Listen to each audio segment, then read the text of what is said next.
Hello students, a very special good morning to all of you. I Ayushi Gupta welcome you all in today's session. भाई पहले तो आप सभी ये बताओ कि आप सभी कैसे हो और hope so you all are doing well. ठीक है. अगर हम बात करें आज के सेशन की तो आज का सेशन है आपका for all competitive exam reasoning that is introduction part 1. अगर हम आज के सेशन की बात करें तो आज का सेशन आपका इंट्रोडक्शन है.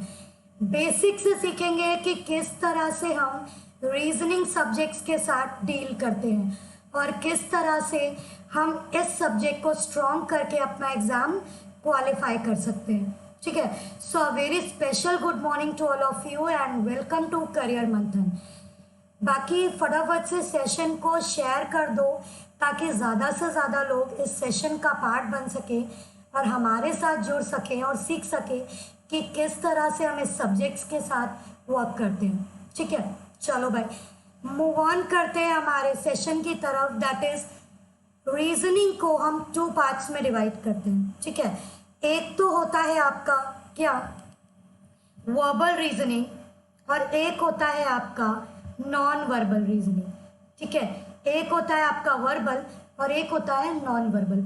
वर्बल रीजनिंग वो रीजनिंग होती है जो आपकी वर्ड, लेटर या नंबर बेस्ड होती है. ठीक है. The reasoning which deals with word, letter and number are known as verbal reasoning and the reasoning which deals with a figure is known as non verbal. जिस reasoning में हम figures के साथ deal करते हैं वो रीजनिंग हमारी non verbal reasoning कहलाती है. ठीक है. अब बात करें अगर वर्बल रीजनिंग की तो ये वो रीजनिंग है जो आपका IBPS या फिर आपका SBI पूछता है. ठीक है. मतलब कि जितने भी आपके बैंकिंग सेक्टर के एग्ज़ाम्स होते हैं, चाहे वो आपका SBI हो, IBPS हो या RRB हो या कोई भी एग्ज़ाम इंश्योरेंस या बैंकिंग सेक्टर का हो, सारे एग्ज़ाम्स में वर्बल रीजनिंग पूछी जाती है. नॉन वर्बल रीजनिंग आपका SSC या रेलवेज का पार्ट बनती है. SSC या फिर आपका रेलवे का पार्ट बनती है. ठीक है. तो अगर हम बात करें नॉन वर्बल रीजनिंग की तो ये हमारे एग्जामिनेशन के सिलेबस में नहीं है. ठीक है. वर्बल रीजनिंग हम लोग डील करेंगे कि किस तरह से हम वर्बल रीजनिंग के साथ वर्क करते हैं. क्लियर. चलो भाई बात कर लेते हैं कि वर्बल रीजनिंग में क्या आता है. वर्बल रीजनिंग आपकी 2 टाइप्स की होती है. एक तो होती है आपकी क्या एनालिटिकल रीजनिंग और दूसरी होती है आपकी क्या लॉजिकल रीजनिंग. एनालिटिकल रीजनिंग इसके नाम से पता चल रहा है the reasoning which depends on analysis. मतलब जिसमें आपको एनालाइज करना पड़े, चीज़ों को एनालाइज करके आंसर देना पड़े, वही रीजनिंग एनालिटिकल रीजनिंग कहलाती है. ठीक है. और जिसमें आपको अपने डिसीजंस को मेक करने का मौका मिलता है, अपने डिसीजंस को बताने का मौका मिलता है, वही रीजनिंग क्या कहलाती है आपकी लॉजिकल रीजनिंग कहलाती है. क्लियर. फॉर एग्जाम्पल कि जैसे आपको कोई स्टेटमेंट दिया गया और उस स्टेटमेंट में आपसे कहा गया कि आपका अजम्पशन इसको लेके क्या है. ठीक है. तो वो अजम्पशन आप कैसे बनाओगे, आप अपना डिसीजन मेक करोगे तभी बनाओगे. ठीक है. तो वो रीजनिंग किसके अंदर आती है लॉजिकल रीजनिंग के अंदर आती है, जबकि एनालिटिकल रीजनिंग आपकी एनालिसिस पे बेस्ड होती है. Is that clear to. चलो अब बात कर लेते हैं आपके एग्जामिनेशन पैटर्न की कि किस तरह से आपका एग्जाम आपके साथ डील करता है. ठीक है. अगर हम बात करें प्रीलिम्स सेक्टर की, ये प्रीलिम्स किसी का भी हो, चाहे SBI हो, चाहे IBPS हो और चाहे आपका RRB हो, इस प्रीलिम्स का क्राइटेरिया यही रहता है. 3 सब्जेक्ट्स आपके एग्जामिनेशन में पूछे जाते हैं. पहला इंग्लिश लैंग्वेज, दूसरा रीजनिंग एबिलिटी एंड तीसरा न्यूमेरिकल एबिलिटी. बात करें इंग्लिश लैंग्वेज की 30 question 30 marks, reasoning 35 question 35 marks, numerical ability 35 question 35 marks. बात करें अगर 2018 के सिनेरियो की तो 2018 में SBI ने पैटर्न को बदल के क्या कर दिया था 20-20 कर दिया था। मतलब पहले आपको 60 मिनट्स मिलते थे, हर एक सेक्शन 60 मिनट मिलते थे ओवरऑल पेपर को करने के लिए। लेकिन अब क्या हो गया, 2018 से एसबीआई ने हर एक सेक्शन को कैटेगराइज कर दिया 20-20 मिनट्स में। कितने में? 20-20 मिनट में कैटेगराइज कर दिया। ठीक है, आज इंट्रो क्लास है, परेशान मत हो। जो भी स्टूडेंट पहली बार देख रहा है कि बैंकिंग की तैयारी हम कैसे करें, उसके लिए है ये सेक्शन कि आप कायदे से समझ सको कि क्या आता है क्या नहीं आता है, किस तरह से हमें डील करना है। ठीक है, तो 20-20 मिनट्स आपको दिए जाते। पहले क्या होता था, जब 60 मिनट मिलता था तो जिसका जो अच्छा था वो बनाता था। ठीक है, 5-10 नंबर का करके इंग्लिश को खत्म कर देते थे। लेकिन अब आपको सेक्शनल वाइज टाइम मिलता है, तो आपको सेक्शन वाइज कवर करना होता है। Is that clear to all? Hope so आपको समझ आ रहा होगा। क्लियर? चलो भाई, अब क्या करना है, आपको सेक्शन वाइज डील करना है। और कट ऑफ बात करें अगर कट ऑफ की, तो दो बातें हमेशा याद रखना। जो बंदा पेपर से पहले आपको कट ऑफ बता दे, समझ लीजिएगा कि आपको बेवकूफ बना रहा है। बिना एग्जाम देखे आप कट ऑफ का अंदाजा नहीं लगा सकते। हो सकता है 2018 में पेपर इजी रहा हो, कट ऑफ हाई गई हो। 2019 में पेपर टफ रहा हो, कट ऑफ कम गई हो। तो बिना पेपर को देखे आप कट ऑफ का अंदाजा नहीं लगा सकते। पेपर का अंदाजा लगा सकते हो कि लास्ट ईयर ये पूछा गया था, तो इस साल ये पूछे जाने की संभावना हो सकती है। क्लियर? होप सो आपको चीजें समझ आ रही होंगी। चलो भाई, एक बात याद रखना, अगर पेपर का लेवल हाई है तो कट ऑफ आपकी लो रहेगी। कट ऑफ क्या रहेगी? लो रहेगी।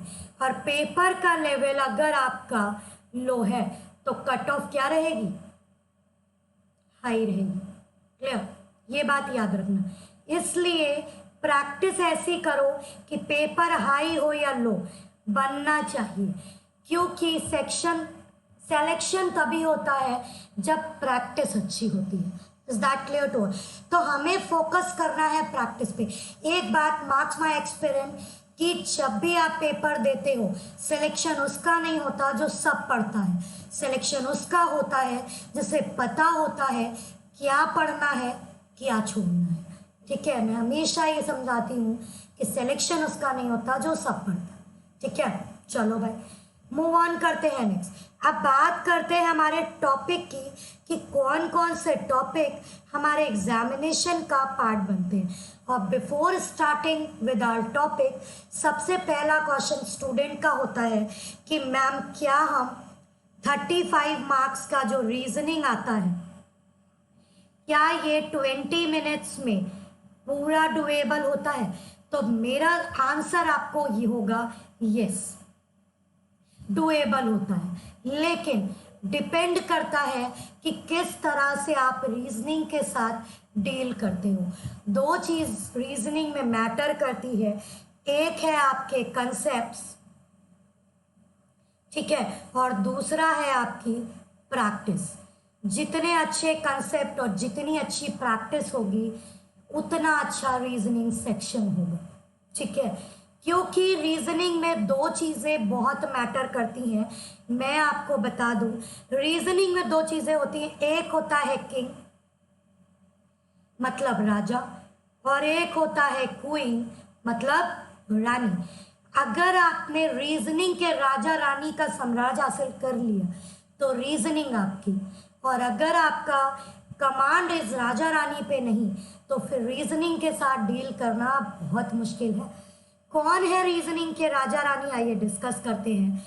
पहला है सिटिंग अरेंजमेंट। अगर हम बात करें सिटिंग अरेंजमेंट की तो इसको कहा जाता है रीजनिंग का राजा, और अगर हम बात करें क्वीन की तो पजल, इसको कहा जाता है रीजनिंग की रानी। ठीक है, तो कुल मिला के कहने का मतलब सिर्फ इतना है कि अगर आपने रीजनिंग के किंग और क्वीन के साथ डील कर लिया तो रीजनिंग आपके कब्जे में। ठीक है, सो किस तरह से बनाएंगे इसको सीखेंगे हमारे साथ, जुड़ना मत भूलिए हमारे साथ सेशन में, ठीक है।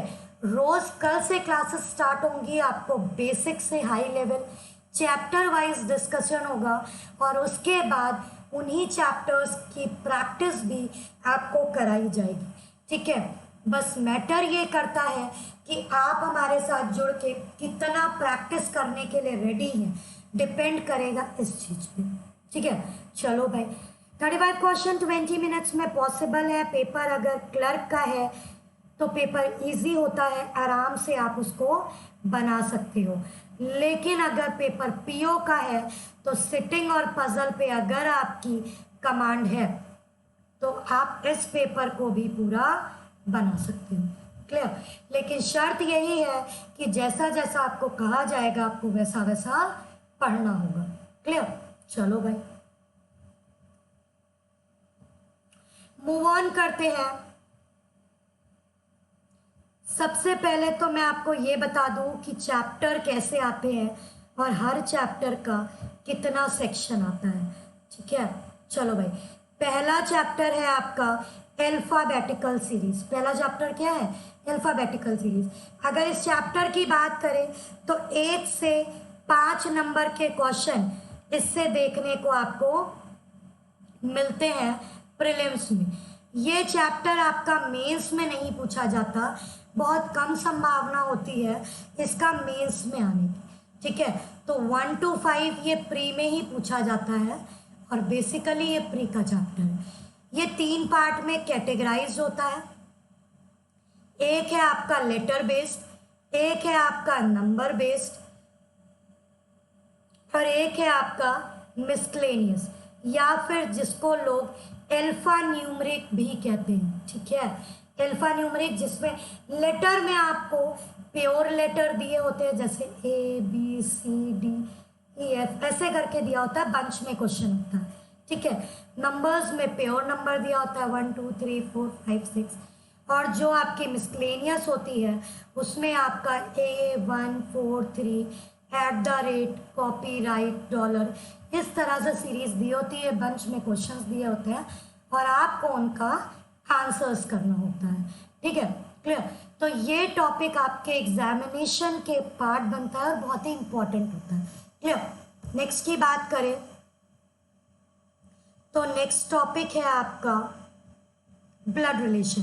अगर हम इस टॉपिक की बात करें तो पहले 5 क्वेश्चन बंच में आते थे, लेकिन अब क्या हो गया है कि 1 से 3 मार्क्स का ही ये पूछा जाता है, ठीक है। 1 से 3 मार्क्स का ही पूछा जाता है, जिसमें आपके 3 टाइप होते हैं। एक होता है इंडिकेटिंग, एक होता है कोडेड और एक होता है आपका puzzle form. Indicating type basically आपका एसएससी का पार्ट बनता है, इसे बैंक में बहुत कम पूछा जाता है, लेकिन कभी कभार 1 मार्क्स का क्वेश्चन इससे बैंक में बन जाता है, ठीक है। 1 मार्क्स का क्वेश्चन इसका बैंक में पूछा जाता है, क्लियर। तो ये भी आपके एग्जामिनेशन के लिए इंपॉर्टेंट है और प्रीलिम्स का पार्ट बनता है, क्लियर। चलो भाई, नेक्स्ट वन इज इनइक्वालिटी। अगर हम बात करें इस सेक्शन की तो हीरो ऑफ द रीजनिंग बोला जाता है इसको। क्या बोला जाता है? Hero of the reasoning. जैसे सिटिंग और पजल को किंग और क्वीन बोला जाता है, वैसे इनइक्वालिटी और सिलॉक को hero and heroine of reasoning बोला जाता है, क्योंकि इनइक्वालिटी आपके एग्जामिनेशन के प्रीलिम सेक्शन का पार्ट बनती है। प्लस ये जो आप देख पा रहे हो ना स्क्रीन पे कोडेड इनइक्वालिटी, ये सेक्शन आपका मेंस का पार्ट बनता है। इसका पार्ट बनता है मेंस का पार्ट बनता है। बहुत कुछ सीखेंगे, कॉमा बेस्ड है, coded inequality, either or, definitely false. Student basically false और डेफिनेटली फॉल्स में कंफ्यूज होता है, जबकि फॉल्स का मतलब होता है कि जो भी सिचुएशन आपकी कान से होती है, मतलब हम निर्धारित नहीं कर सकते, वो फॉल्स कहलाता है। और डेफिनेटली फॉल्स वो कहलाती है जो पूरी तरह क्या होती है? गलत होती है। पूरी तरह क्या होती है? गलत होती है, वही कहलाती है क्या?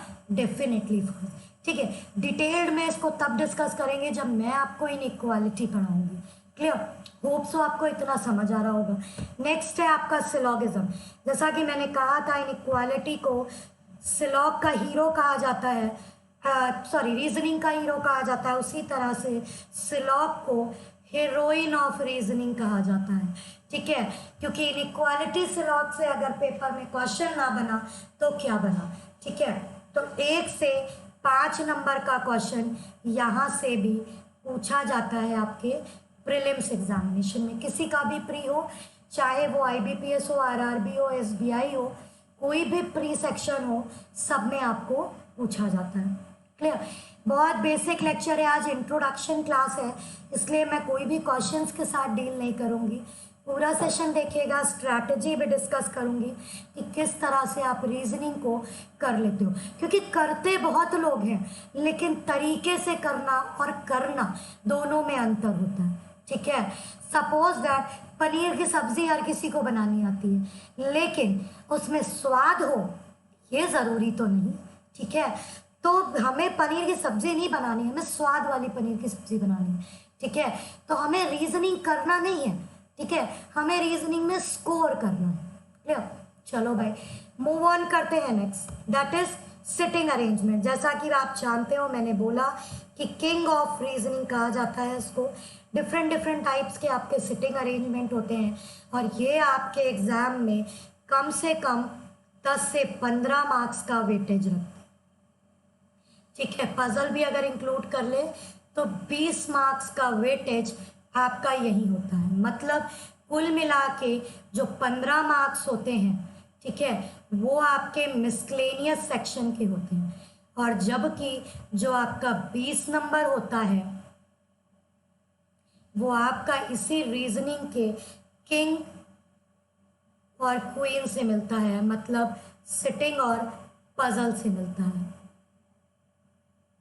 ठीक है, तो अगर आपकी ये अच्छी है तो आप आराम से स्कोर कर सकते हो।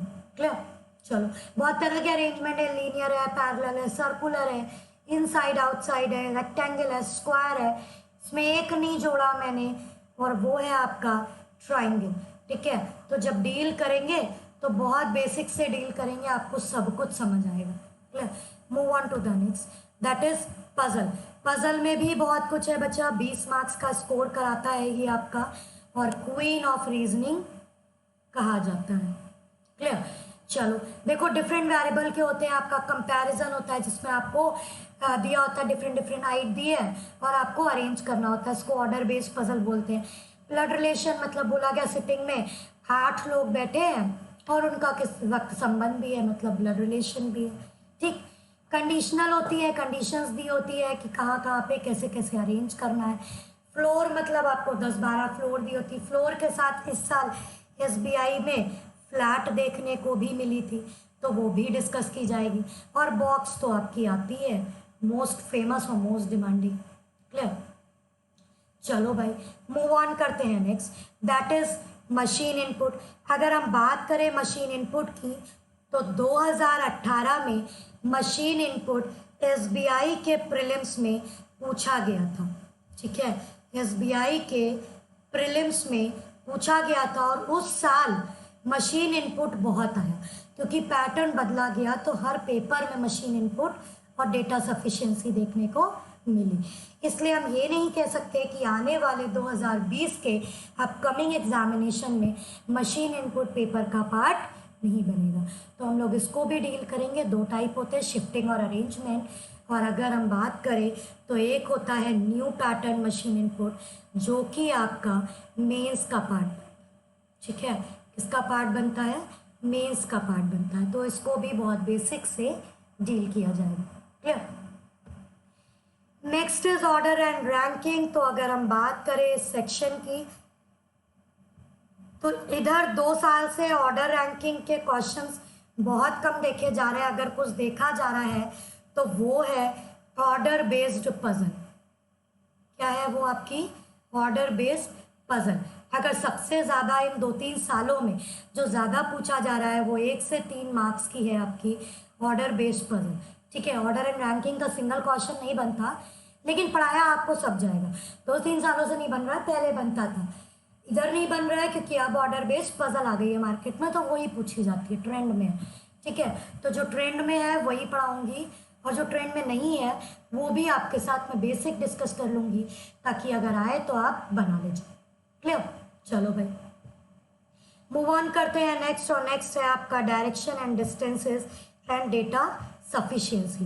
तो डायरेक्शन एंड डिस्टेंसेस का भी 1 से 3 मार्क्स का क्वेश्चन, 1 से 3 मार्क्स का आपसे पूछा जाता है प्रीलिम सेक्टर में। कोई भी आपका प्री हो या आपके एग्जामिनेशन का पार्ट बनता है। बंच में क्वेश्चन आता है और उसको आपको डील करना होता है। डीएस की बात करें तो 2018 के एसबीआई प्रीलिम जब पेपर पैटर्न बदला था तो उसी टाइम मशीन इनपुट और डीएस देखने को मिली थी। डीआई तो आपका मैथ्स का पार्ट होती है, डीएस देखने को मिली, लेकिन 2018 के बाद 2019-20 में ये पार्ट नहीं बनी। आने वाले 2020 के समय में हो सकता है कि ये पेपर का पार्ट बने। तो हम लोग इसको भी डिस्कस करेंगे बेसिक से कि किस तरह से आपके एग्जाम में इसको बनाया जाए। क्लियर? चलो भाई मूव ऑन करते हैं next, that is coding decoding, most demanding and important topic. ठीक है, आपके एग्जामिनेशन का बहुत ही इम्पॉर्टेंट टॉपिक माना जाता है इसको, और ये आपके एग्जामिनेशन का पार्ट बनता है। क्लियर? चलो भाई कई तरह की कोडिंग होती है, इसमें एक कोडिंग और इंक्लूड कर लो बेटा, एक होती है आपकी बाइनरी कोडिंग, वो यहाँ नहीं लिखी है तो वो भी हम आपके साथ डिस्कस करेंगे। क्लियर? तो इस तरह से 5 क्वेश्चन बंच में आपको कोडिंग डिकोडिंग से भी देखने को मिलते हैं। क्लियर? चलो भाई नेक्स्ट इज लॉजिकल रीजनिंग। अगर हम बात करें इस सेक्शन की तो लॉजिकल रीजनिंग आपका प्रीलिम्स में नहीं पूछा गया अभी तक, लेकिन हम ये नहीं कह सकते कि ये प्रीलिम्स में आएगा नहीं। ठीक है, लेकिन आने की संभावना जो कम होती है, मतलब जो पॉसिबिलिटी होती है वो बहुत मिनिमम होती है। ठीक है, क्योंकि मिसलेनियस और सिटिंग ज़्यादा पूछा जाता है, लेकिन मेंस का ये पार्ट बनती है। ठीक है, 10 मार्क्स का आपको लॉजिकल देखने को दिखाई देता है। जब हम मेंस का सेक्शन लेंगे तो हम उसके साथ डील करेंगे। अभी जो हमारा आपके साथ चैप्टर वाइज डिस्कशन होगा वो सब प्रीलिम बेस्ड होगा। उसका रीज़न है कि सबसे पहले प्री क्वालिफाई करिए। ऐसा नहीं कह रही हूँ कि मैं आपको मेंस नहीं पढ़ाऊँगी, बट फर्स्ट ऑफ ऑल आप प्री क्वालिफाई करो, तभी तो आप मेंस में पहुँचोगे, मेंस में बैठोगे। अगर आपका प्रीलिम ही नहीं क्वालिफाई हुआ तो आप मेंस में जाओगे कैसे? ठीक है, और अगर मेंस नहीं पढ़ा तो प्री क्वालिफाई करने का कोई फायदा नहीं है। इसका मतलब कि दोनों जो है वो म्यूचुअली रिलेटेड है एक दूसरे से। ठीक है, सो हमें डीलिंग जो है वो दोनों के साथ करनी होगी, तभी हम एग्जामिनेशन को क्वालिफाई कर पाएंगे, अदरवाइज हमारे लिए मुश्किल होगा। ठीक है, तो इस सेक्शन को हम आपके साथ मेंस में डील करेंगे। क्लियर? अब बात कर लेते हैं कुछ स्ट्रैटेजी की कि मैम हम कैसे रीजनिंग के साथ डील करें। सिलेबस क्या था हमने आपको बता दिया कि इस सिलेबस के साथ हम कैसे डील करते हैं। ठीक है, अब बात कर लेते हैं स्ट्रैटेजी की। क्या होनी चाहिए आपकी स्ट्रैटेजी कि आप रीजनिंग सेक्शन में 35 मार्क्स आराम से ले आओ विद इन 20 मिनट्स। ठीक है, तो फर्स्ट ऑफ ऑल कुछ बातें आप हमेशा याद रखना। मेरी पहली बात कि जो भी चैप्टर आप पढ़ना,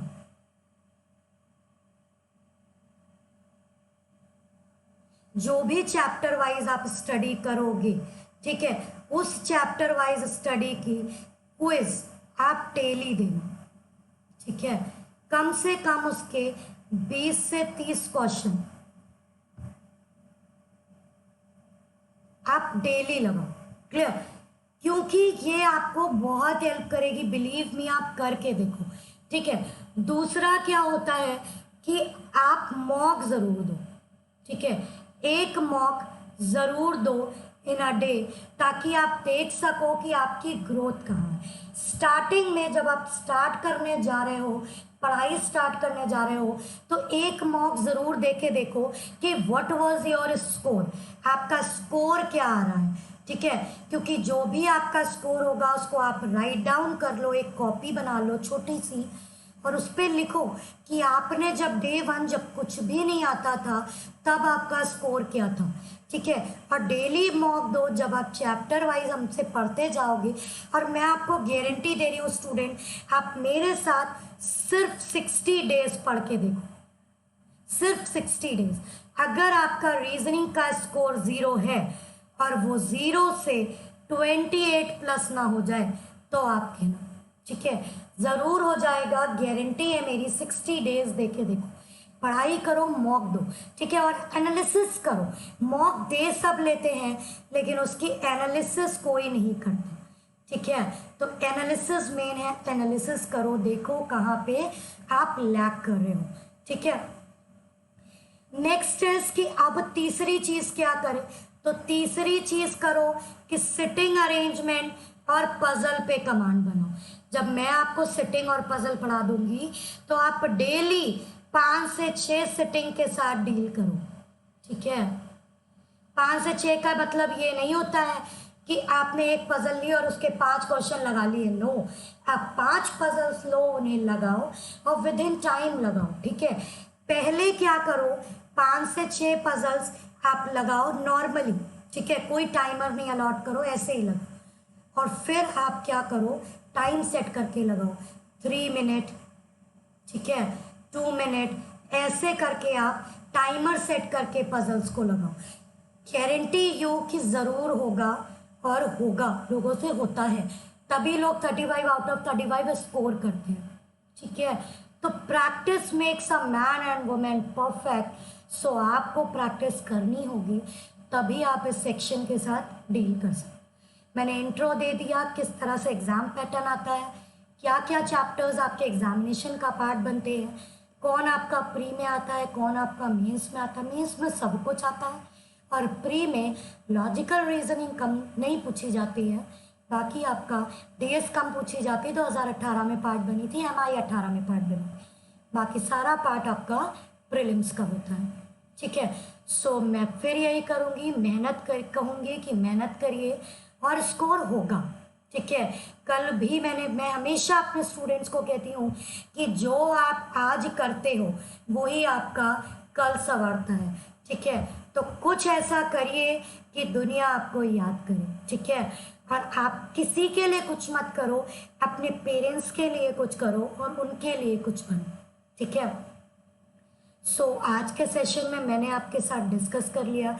आप लोगों की कोई भी क्वायरी हो, कुछ भी आपको पूछना हो तो वो आप हमसे पूछ सकते हो। कमेंट बॉक्स में आप टाइप कर सकते हो कि मैम मेरा स्कोर यहाँ पे नहीं बनता, यहाँ पे हमारे साथ प्रॉब्लम आ रही है, आप हमें बताइए कि किस तरह से हम डील करें, ठीक है। तो ये तो था आपका पूरा सेशन कि जो मैंने आपके साथ इंट्रो डिस्कस कर लिया।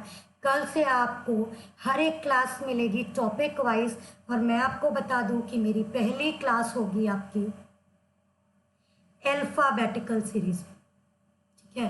किस पे होगी,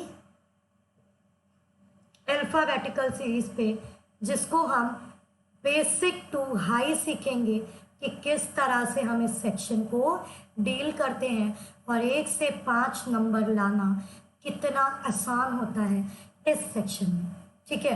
तो ये आपका 3 पार्ट में कवर होगा, और बिलीव मी आप मेरे तीनों पार्ट्स देखिएगा, तब आपको समझ में आएगा कि अल्फ़ाबेटिकल सीरीज़ के साथ डील करना कितना आसान होता है, ठीक है। इजी टू हाई मैं आपको दोनों कराऊंगी, चिंता मत करिए, आपको सारा सेशन मिलेगा, ठीक है।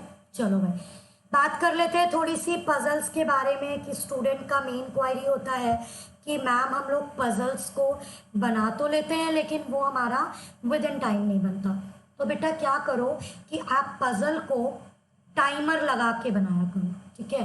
पजल्स के लिए टाइमर अलॉट कर लो।